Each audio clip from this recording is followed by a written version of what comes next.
welcome to the College Football Focus podcast. I'm Big Italy 42 here with Spencer Limbach at Spencer_JL on Twitter, and special guest from Pro Football Focus, Ryan Rowe at Ryan Rowe, RAUCH on Twitter. And thanks for joining us, man. I'm excited to have you here. Yeah, absolutely. I'm excited to be here. Should be fun. All right, we're going to start off how we do normally, starting off with quarterback, talk about some top plays, a couple values, and then throw in some other plays that each of the guys like. So at the top, Patrick Mahomes from Texas Tech. Sure you guys all know about the dual threat quarterback by now. 9,000 on FanDuel, 81, a little bit of a discount on DraftKings. And as Spencer mentioned here, kind of started off on fire, has cooled off a little bit, had that injury concern there a few weeks back as well. So why don't you give us your take there, Spencer? Yeah, I really like him. I think he's one of the safer top-tier options this week, just looking from floor-ceiling combination.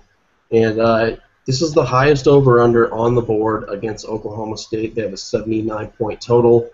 Oklahoma State is favored by 3 in that game. And Texas Tech just plays a lot better at home. I think they're much more confident at home. They should get up for this game. Oklahoma State is undefeated, ranked number 12. And those back-to-back kind of mediocre games for Mahomes, they came against Oklahoma last week, whose defense is greatly improved over the season. And then the week before that at Kansas, I mean, the team just really didn't want to play at Kansas in the rain, coming off an emotional past few weeks against Baylor and TCU. So you can't really hold those games against him. Mahomes got it going on the ground last week, 58 yards and a score. It's good to see that he's running the ball. He'll likely get some of those goal line carries when Tech gets it into the red zone. So I think we'll see another 30 to 35 fantasy points that we've grown accustomed to earlier in the season for Mahomes. Yeah, you on board there, Ryan, as with Mahomes this week? Yeah, I like Mahomes. I think Oklahoma State's defense scares me a little bit. They've held quarterbacks to under 60% passing in all but one game this year. So I worry a little bit about what he's going to do through the air. But Texas Tech is one of those offenses that just seems to be able to score no matter who they play. Like Spencer said, they kind of had that hiccup against Kansas, and then I think just about everybody has fumbled against Oklahoma. So I do think he's going to have a pretty good game. Like I said, it's just that Oklahoma State defense worries me a little bit, but still think it's a pretty good play. Is there any other top-tier option similarly priced that you might like better, or is it like a swerve pivot off of him? I'm big on Josh Rosen this week. He's kind of similarly priced. He's a better value on DraftKings. I think at 7,600, but he's 87 on FanDuel. Chad Kelly's another guy that I'm a big fan of this week with Laramie Tunsil back. I think that improves the run game and the pass game, and he looked pretty good last week. Otherwise the big names, Baker Mayfield's, the Brandon Doherty's, they're all, are always going to be safe picks, and I like those guys too. But I think Mahomes is right up there, and like Spencer said, I think he's got a pretty high ceiling, so I think it's a good play. Yeah, definitely. I like that. And then on the opposite side of that game, Mason Rudolph from Oklahoma State, $7,000 on both sites. And this is a guy who really the only negative we've seen in the last few weeks is we did see J.W. Walsh. I think it was 2 touchdowns he stole from him last week. But this is still, the main guy, aside from some goal line carries for Walsh. And if you can get yourself a piece of that big total for significantly cheaper, that might be a pretty good way to go. Yeah, this is more of a tournament pick, I should say. Even though Rudolph is reasonably priced at $7K, we just don't know. I mean, Oklahoma State gets in the red zone. They go to Walsh right away. So that's a little bit concerning when you're looking at that. But this is obviously his best matchup of the season so far. High-totaled game. They should be throwing the ball plenty. And maybe he can connect on a few big gainers, get some long touchdowns to really bump up his upside, which hasn't been there because Walsh has been such a TD vulture. Saying that in the same breath, you could even look to J.W. Walsh as a potential tournament option. Obviously, there's a ton of risk because he only sees about 15 snaps a game, maybe. But Oklahoma State will be moving the ball into the red zone, and then they'll turn the keys over to J.W. Walsh. And he can run, he can pass. I mean, he has 7 passing touchdowns, 6 rushing touchdowns this season. Has really come to life over the past few weeks. So both of those guys, I think they're worthy of a tournament look just due to matchup and the high-scoring nature of this game. Yeah, how about you, Ryan? Yeah, I definitely agree on that as far as tournament play. I think a lot of people are going to be scared off of him because of that dual quarterback system that they have going on there. But what you want in a good tournament quarterback is, someone that's got a high upside and with, like Spencer said, that 79-point over/under. You can get a piece of that for 7,000. I think that's a great quarterback too if you want to go with one of those bigger name guys up front. So I'm on board with Rudolph. Yeah, and I know that Spencer's a fan because we can't play JT Barrett this week, so obviously you got to play somebody else, right? Hey, I played JT Barrett all last week. He was just way too cheap for getting the starting role, so. Yeah, and I mean, for everyone that did and everyone that should have, which was everyone, I mean, 5 touchdowns, not too bad of an evening there either. Next up, CJ Beathard. I'm not even sure how to say this name here, Spencer, so maybe you know it a little bit, but maybe one of you knows it a little bit better than me.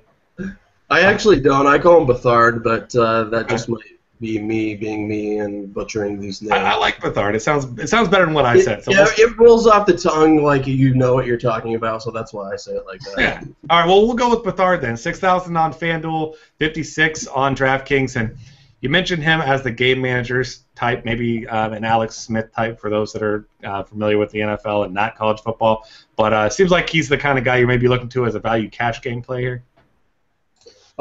Cash game or tournaments, I don't really, probably more tournaments just because you might be missing out on some of those high-end guys that you'd rather have with the security for cash games. And we've seen he has a pretty low floor. Last game, I should say, was 2 weeks ago against Northwestern. He had 6 fantasy points. 2 weeks before that against Wisconsin had 5 fantasy points. So he does have a low floor. That's why it might be more of a tournament option. But he also has a little bit of upside within that. In good matchup against like Illinois, North Texas, Pittsburgh, Iowa State, teams like that, he went over 20 fantasy points or been right around that range. So this is another great matchup against Maryland, whose total defense ranks around 100th in the nation.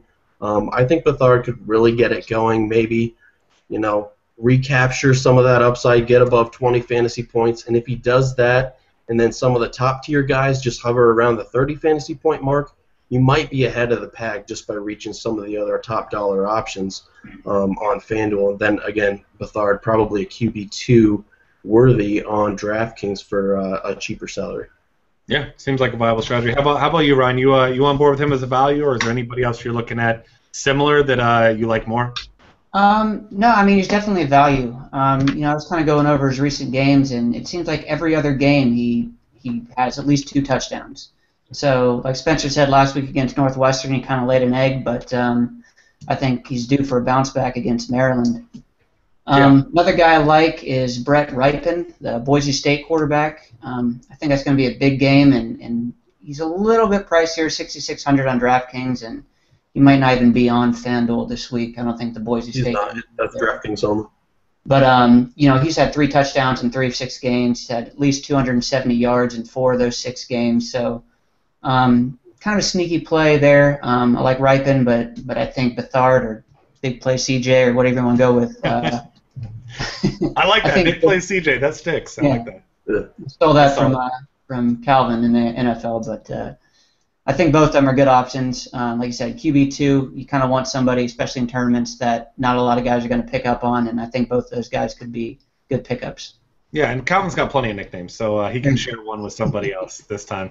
So, Spencer, any other quarterbacks that you got here you want to mention before we move on? Yeah, running through these real quick. Keenan Reynolds is a FanDuel-only play, option-style quarterback for Navy. Granted, South Florida, his opponent, has a pretty good rush defense, but they haven't seen anything like this attack from Navy. So obviously he has 3 touchdown upside. I'd say more tournament only. I'd rather go with Mahomes or Dowdy in cash games. Cody Kessler is a little bit cheaper than all those guys. He's $8K or around $8K on both sites. So if you can't quite get up to that top tier Dowdy, Mahomes, guys like that, I think Kessler's is a decent fallback option against Cal, whose secondary has just been awful for what seems like the past 5+ years. They rank 107th in passing defense this season. And then Dane Evans of Tulsa, I want to highlight that. It's a DraftKings only play. Tulsa and SMU have a 73 over-under, and SMU is one of the worst defenses in the nation. So Dane Evans will probably be chucking the ball all over the place Only a 4-point spread there as Tulsa's on the road, so should be a high-scoring game against two bad defenses there. Yeah, that makes a lot of sense. So unfortunately, we can't play him on FanDuel this week because I know he's been a nice upside play there as well. Running backs, finally we saw a big performance from Samaje Perine, $7,200 on FanDuel, $67 on DraftKings. Over 200 yards and 4 touchdowns last week, and he wasn't even the only running back for Oklahoma to have a big game last week. And in case you're into the narrative street thing, last season he did set the NCAA record against Kansas, and got to think that most competent running backs have an enormous ceiling against this defense, which is just, aside from that Texas Tech dud, pretty terrible. Yeah, we're a little bit worried about his carries because he obviously probably won't see above 20 in this game before getting pulled in a likely blowout. So I'm thinking maybe around 15 carries, but he could easily have 10-plus yards per carry and rip off a big gainer or two, as we saw last week, as we saw last year, as he set the NCAA rushing record. Obviously, that really doesn't carry over to this season because Oklahoma is just a completely different offense with Baker Mayfield. They like to pass more. They have more depth at running back. Last season, it was just Perine. Everyone else was hurt going into that game, so little different circumstances. Don't expect a repeat performance from last year or his 200-yard game a week prior. But I think 150 yards, a touchdown, maybe outside chance of 2 is a realistic expectation here. Yeah, I could see that. How about you, Ryan? Yeah, I'm big on Samaje this week. Also, Joe Mixon. The two of them last week I think combined for 8 touchdowns or something crazy like that. Yeah. I wouldn't be surprised if Oklahoma just leans heavy on the run to get up early on Kansas and just run the clock out with these two guys. They look hard to stop. So I'm big on Perine and big on Mixon as well. I think you could fit both of them into a lineup or choose one or the other. I think they're only about $600 difference. So, I think they're both good plays this week. Yeah, I like that. And then Mr. Wadley from Iowa, we were trying to figure out how to pronounce his first name. So if anyone wants to butcher it before I do, that's fine. But we're going to leave it with Wadley from Iowa for now. 6,800 on FanDuel, 57 on DraftKings. Kind of already mentioned how bad this Maryland defense is. And this is not a bad value play. And as you mentioned, he's had a much bigger game and a much tougher matchup against Northwestern already. Yeah, he went over 200 yards and had 4 touchdowns in that game. Granted, he was the last running back left standing for Iowa. Sanzeri will be out again for Iowa. He was usually the top running back. LaShawn Daniels, who actually started the season as the #1 running back, will be available, but you have to figure in somewhat of a limited capacity as he's been out for 3 to 4 weeks now. And even if LaShawn Daniels sees some carries, you have to figure there's plenty to go around in this game, and Wadley would get his share because Iowa just loves to run the ball, sometimes 40 to 50 times a game. Sometimes they give those 40 carries to one running back. So, definitely has the upside. Maryland ranks 90th overall in rushing defense. Game flow, you just look at it from every angle, sets up really well. And the price, 6.8K on FanDuel, 5.7K on DraftKings. I'm going to target them on both sides, definitely. Yeah, you the same thinking there, Ryan? Yeah, I want to disagree with you guys, but it's hard to. Wadley is, the guy to play this week for Iowa, like we said, with Bethard being a little bit more of a game manager. I think they're just going to hand him the ball a lot. And, if Daniels gets a few carries in there, I don't think it's going to hurt Wadley's value too much. They might just kind of take the training wheels off a little bit and see how Daniels runs the ball. But for the most part, it's going to be Wadley, and I wouldn't be surprised if he got 20 to 30 carries. Like I said, $125, $150. I think it's a pretty high floor. And if you can get 4 touchdowns again, it wouldn't be surprising against Maryland defense. Like Spencer said, 90th in the country is just doesn't look like they can stop much this year. Yeah, obviously that offensive line's doing their job. He's one of 2 now that we've seen have huge games, so definitely some big upside. Trey Carson next up, Texas A&M, 5,700 on FanDuel, 45 on DraftKings. And Spencer, you mentioned that earlier this season he was doing really well. Recently, he's had some stiff competition, some tough matchups, but you like him to get back on the right side of things this week. Yeah, he had back-to-back 20 fantasy point games earlier this season. Then he played Ole Miss, which has a great defensive line, and Alabama, who's one of the best defenses in the nation, obviously. So some down performances there, but his price is reduced because of it. And something unexpected that we really like to his upside is that he caught 12 passes in those games, too. So even when things aren't going well in the rushing department, he can still catch passes out of the backfield.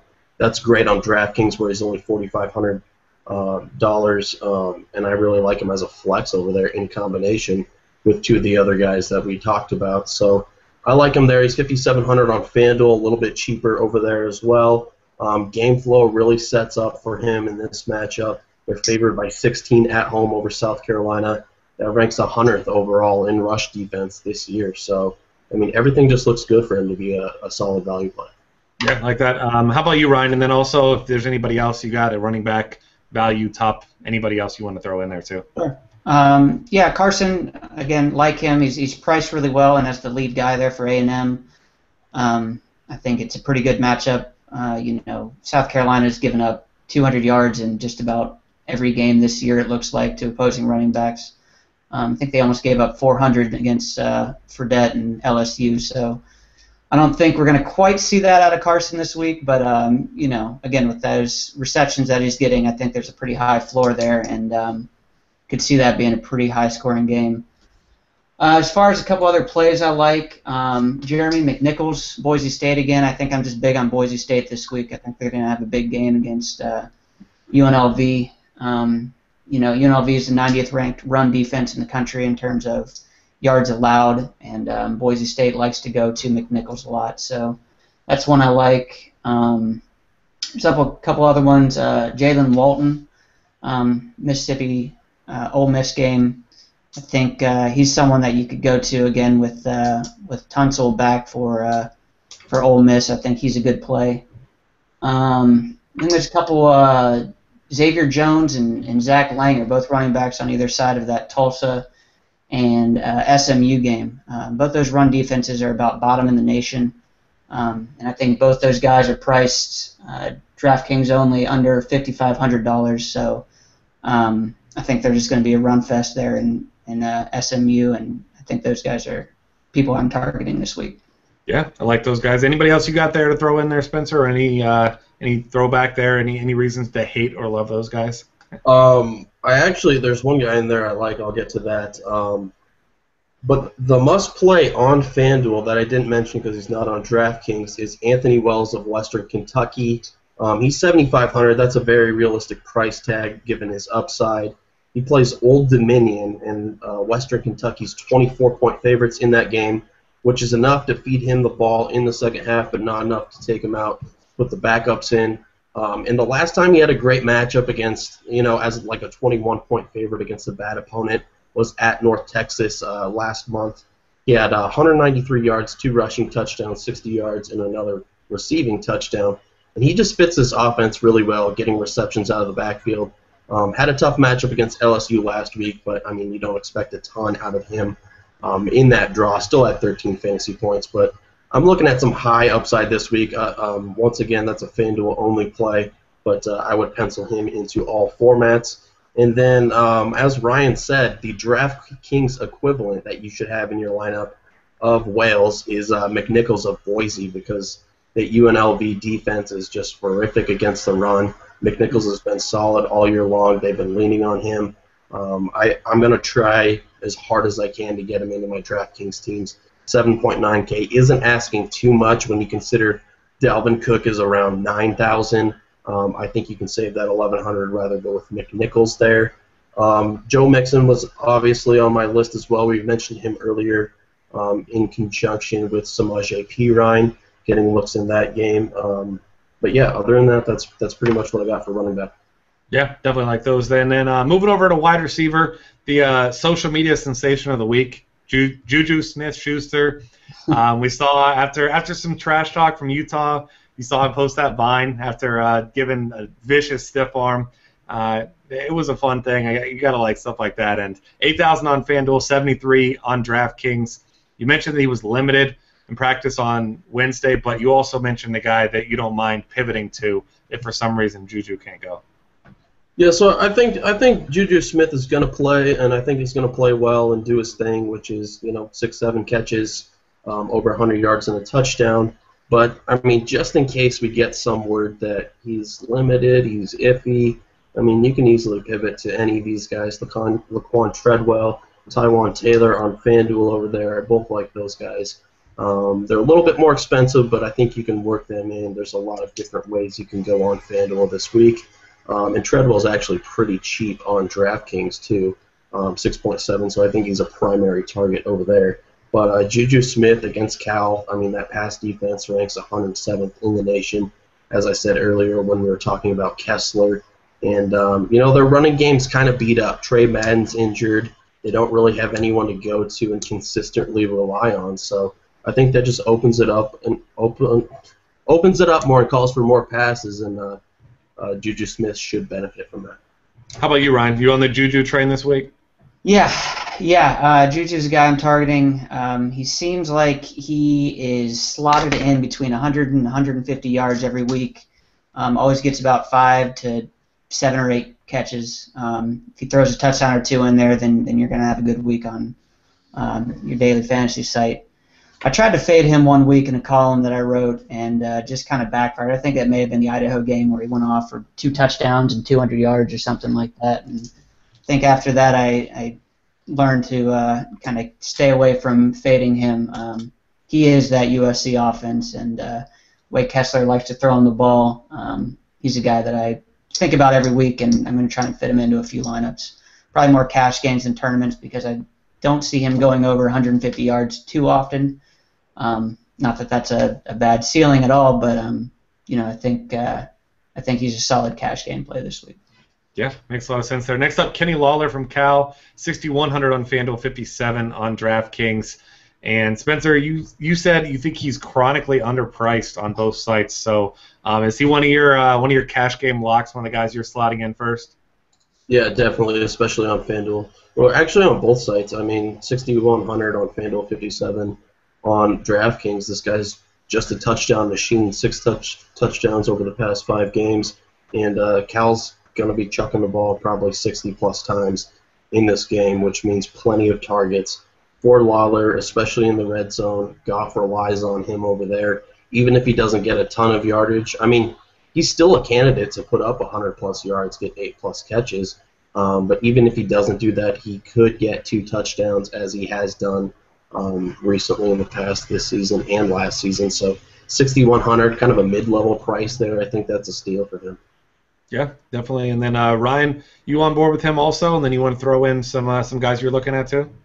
Yeah, I like Lawler a lot. The funny thing, he's a touchdown machine, but he'll have these games where, like last week, he had 32 yards against UCLA, and he kind of disappears outside of the red zone. This guy's 6'3". He's hard to stop once you get inside the 20s, and I think, again, great cash play. Gets a couple touchdowns, and then you're going to be happy.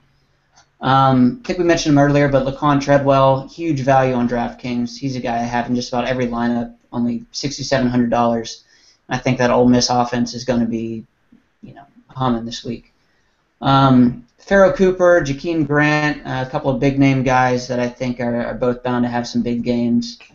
Pharaoh Cooper had 7-plus catches and 100-plus yards in each of the last 3 games. I don't see that trend slowing down too much. Sleeper I have, again, because I'm in love with Boise State this week, is Thomas Spurbeck, I think is how you pronounce it. He's had at least 2 touchdowns and 120 yards in 2 of the last 3 games, and against a UNLV team that, again, has trouble stopping the ball on defense. I think he's a good value play. I think he's 6,200 DraftKings only. Okay, definitely like those. Next up, we got one more guy that Spencer wrote up. We're going to talk about him. David Glidden from Oklahoma State, 5,600 FanDuel, 5,000 on DraftKings. Tell me about him, and then also if you've got any more guys or you got any response to any of the guys Ryan just mentioned. Yeah, Glidden's kind of a cheap upside play. He's a guy that they typically use between the 20s, doesn't really have touchdown upside, only has 1 all season, but I'm thinking some of that could change against Texas Tech, whose corners continuously get beat week in and week out. So I think Glidden has a little bit of upside. even though he hasn't showed it in the past. Don't really mind him as a wide receiver 3 value play. And then looking at other guys, there's one guy I want to highlight on DraftKings, and that's Garrett of Tulsa.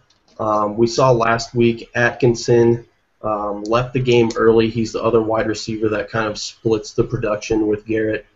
And all the production that they usually split went to Garrett. He was over 14 catches, I think, 200 and some yards and 3 touchdowns. So Atkinson is considered questionable. I think Garrett's a fine play even if Atkinson plays. He'll likely be limited in some capacity, so I think that's a great play. Over there on DraftKings only against an SMU defense, who I said earlier, one of the worst in the nation. And then looking at some other picks, we have DraftKings only, once again, other side of that game. Cortland Sutton, he's a big play guy for SMU. Matt Davis loves throwing the deep ball to him, and Tulsa has been horrific against the pass, so could have some upside. He's only 4.9K on DraftKings. Like him as a wide receiver 3 or flex. Looking back to FanDuel, I like Artavius Scott of Clemson. He's a guy who really comes and goes, and it really depends on game flow with him, as we saw last week. They didn't really need him in a 58-0 throbbing of Miami, Florida. So I think they'll need him a little bit more this week. That really kind of speaks to his upside. He's a guy who could get over 100 yards and get a touchdown. He's 6.1K on FanDuel. And we saw that NC State defense give up 3 touchdowns to Isaiah Ford of Virginia Tech just a few weeks ago. So I think this is a good matchup for him, and I like him. One more guy in that range, FanDuel only, is Pascal of Old Dominion. They're facing Western Kentucky. They'll likely have to be throwing the ball quite a bit. He's a tournament-only pick, even though he was 11 catches, 200-plus yards, 3 touchdowns just 2 weeks ago. That came with actually the backup quarterback, Washington, in the game. I mean, he threw it a lot better. He found Pascal, and he's hurt. He will not be playing, so they'll go back to, I forget the name of the quarterback, but Schuler Bentley, I think, of Old Dominion. He doesn't quite have the rapport with Pascal, so that's why he's a hit-or-miss tournament option, but someone to keep on your radar just because Old Dominion will have to throw the ball more than they want to. Yeah, and it makes sense to kind of a lot of people look at game logs trying to figure out their tiebreakers and things like that, and definitely knowing what the situation was is really important there. So it makes a lot of sense. Tight end, Jalen Samuels is $4,500. Obviously, you have to play a tight end. That's a really expensive tight end price. Might be the most expensive we've seen all season, but for anyone actually outside of maybe Tyler Higbee. It's a tough matchup against Clemson, you mentioned, but this is a guy that gets a ton of targets, and as we know, good tight end plays in college football are hard to find. Yeah, speaking of Tyler Higbee, we should note that he was listed as questionable leading up to this week, and I just read here that he remains out indefinitely, so we probably won't see him for a little while. It breaks my heart. Probably up until the bowl game. So we can't really lean on his productivity there. Jalen Samuels, he's a guy who kind of plays more of a flex spot, I'd like to say, in that offense. He gets handoffs. He gets sweeps around the end. He catches screen passes. So he's kind of a running back, wide receiver, tight end hybrid who does get some goal line carries at times. And so you like him for that reason. He has high upside for that reason, but the price is just too high to blend into a cash game lineup. And that matchup against Clemson, I mean, they stuff the run almost better than anyone else in the nation. So it's hard to justify that price more outside of tournaments. Yeah. How about you, Ryan? You looking at him as top option here, or is there someone else you like more? The only thing that worries me is that he seems to get a lot of targets, but he doesn't seem to rack up a whole lot of yards consistently. And again, for that high price tag, I tend to favor lower price tight ends, try and get my money elsewhere in my FanDuel lineups, and hope that one of those lower price guys pays off or hits a touchdown or something like that. A couple guys I like, Jordan Leggett, Clemson, I guess, on the other side of the ball. Even though he's $4,000, he's got a touchdown rather in each of the last 4 games, so you have a little more of a red zone target there, I guess, whereas Samuels might be used across the field between the 20s, things like that. Mark Andrews is another guy for Oklahoma. He's only $3,200, and he also has a touchdown in each of the last 4 games. I think he's got something silly like 1 reception and a touchdown in each of the last 4 games, or something crazy like that. But if that's kind of what Oklahoma wants to do, and that's, kind of the play that they want to do, if you can get a touchdown out of them for that price, and you can spread your money around, the rest of your lineup, I think that's what I tend to do. But, money aside, I think Samuels is probably one of the stronger plays. It's just that price tag worries me. Yeah, that makes sense. And then one more guy you got mentioned here, Spencer, is George Kittle from Iowa. You did mention they have a couple tight ends they throw to regularly, but he's the cheaper of the two, and he's caught a touchdown in 3 of the last 4 games. Yeah, he's basically the cheaper version of Mark Andrews, who doesn't really have the same reliability to score that touchdowns that Andrews does. But he's $1,200 cheaper, so it might be worth a look for that outside chance of a touchdown, give you some cap space to do whatever you want elsewhere. He has caught a touchdown in 3 of the past 4 games, but it's worth noting that the last game against Northwestern he was shut out, didn't get a catch. So it's either touchdown or bust with him, basically, which is kind of the same thing you're banking on with Andrews there, and he's a lot cheaper. So that's kind of the rationale with him. Maryland, not a good defense. There should be points to be had for Iowa, as we've been saying this whole podcast. So here's just hoping that Kittle gets one of them. All right, on board with that. Anybody else you want to mention here, Ryan? No, I think it's pretty much everyone I had. Thomas Spurbeck. No, I'm sorry, he's the wide receiver for Boise. Just want to go Boise everything day. We got to get one more Boise reference in there before we get out of here. I guess. That's my team this week. If I can find that online, I'm going to watch that game and just hope everybody scores on that team. Yeah, and they definitely might. So thanks for hanging out with us here, Ryan. Is there anything you're working on now? Anything you want people to check out you got going on over there right now? No, just got a couple columns on Pro Football Focus. I do a contrarian plays every Thursday. You can check that out. Kind of those value plays that you don't see on the top of the cost list. So check that out, and then I do an NFL column every Tuesday. So check it out too. All right, great. Well, thanks for hanging out with us again, Ryan. Definitely more than welcome to come back on another time. Thanks for hanging out with us. Find us on Twitter at DF Cafe. Subscribe to this YouTube channel. We've got lots of other great content at dailyfantasycafe.com.